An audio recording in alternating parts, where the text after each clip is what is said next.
ప్రముఖ యాక్టర్ ముకుల్ దేవ్ 54 మే 24న కన్నుమూసిన సంగతి తెలిసిందే. తాజాగా తన తమ్ముడు కన్నుమూసిన వార్తలు వచ్చిన రూమర్స్ మీద రాహుల్ దేవ్ స్పందించారు. ముకుల్ ఆరోగ్యం సరిగా లేకపోవడం వల్లే ఇలా జరిగిందని ఆయన తెలిపారు. చివరి రోజుల్లో ఆహారం తీసుకోవడం కూడా మానేశాడని, ఒంటరిగా ఉండడం వల్ల జీవితంపై ఆసక్తి కోల్పోయాడని రాహుల్ తెలిపారు.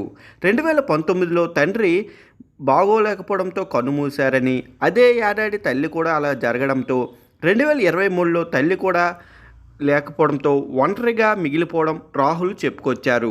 ముకుల్ గురించి రాహుల్ మాట్లాడుతూ, ముకుల్ నెమ్మదిగా తనలో తాను కుమిలిపోయేవారట. రచనల్లో ఓదార్పు పొందారట. కానీ అది కూడా ఒంటరితనానికి దారితీసింది. మళ్ళీ సినిమాల్లోకి తిరిగి రమ్మని ప్రోత్సహిస్తూనే ఉన్నారు. ముకుల్ తన కూతుర్ని చాలా మిస్ అయ్యారు. తన గురించి తాను పట్టించుకోలేదు. ఒంటరిగా ఉండటం వల్ల మరింత డిప్రెషన్ అయ్యారట. ముకుల్ కన్నుమూసిన తరువాత చాలామంది చాలా రకాలుగా మాట్లాడుతున్నారని, ప్రస్తుతం మాట్లాడుతున్న వాళ్ళు ఎవరు కూడా అతనితో టచ్లో లేరని, అతను ఫిట్గా లేరని అంటున్నారు. కానీ అతను హోప్ మారడన్లు కూడా చేశారు. బరువు పెరిగాడు. తోడు లేకపోతే, పట్టించుకోకునే వాళ్ళు లేకపోతే ఇలాగే జరుగుతుంది. అతను ఒంటరిగా ఫీల్ అయ్యేవారు. 2019 నుండి 2024 మధ్య నిజంగా ఎవరూ టచ్లో లేరు. హాస్పిటల్లో ఎవరు చూశారు? అతన్ని ప్రేయర్ మీట్కు ఎవరైనా హాజరయ్యారా? లోపల ఎంతో పోరాడుతున్నారు. ఎంతో బాధలో ఉన్నా కూడా సన్ ఆఫ్ ద సర్దార్ ఘాటింగ్లో కూడా పాల్గొన్నాడు. అతను నటించిన ఇంకొన్ని సినిమాలు విడుదల కావాల్సి ఉంది. ఫిట్గా లేకపోతే ఎవరు అవకాశాలు ఇవ్వరని తమ్ముడికి చెబుతూనే ఉన్నాను. వర్కౌట్ చేస్తూనే ఉన్నాడు అని ముకుల్ చెప్తూనే వచ్చారు.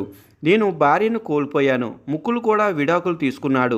ఇది మా కుటుంబానికి ఒక రకమైన శాపం అనే నేను ఎన్నోసార్లు అనుకున్నాను.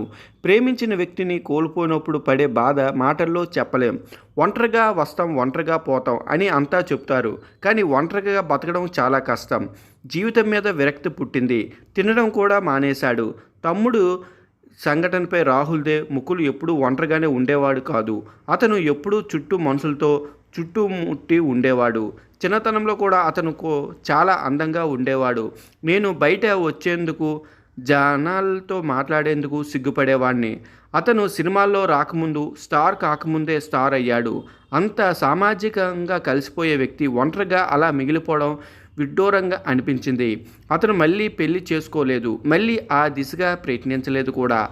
అతని జీవితం దుర్భరంగా సాగింది. నేను అతని ఆరోగ్యం గురించి ఎప్పుడూ మందలించేవాడిని. నా నుంచి తప్పించుకుని తిరిగేవాడు. ముఖ్యంగా చివరి దశలో ఇంకా ఎక్కువ చేశాడు. జీవితం మీద విరక్తితో మాట్లాడేవాడు. బతకడం ఇష్టం లేదన్నట్టుగా ఉండేవాడు. చివరకు ఫుడ్ తినడం కూడా మానేశాడంటూ చెప్పుకొచ్చారు.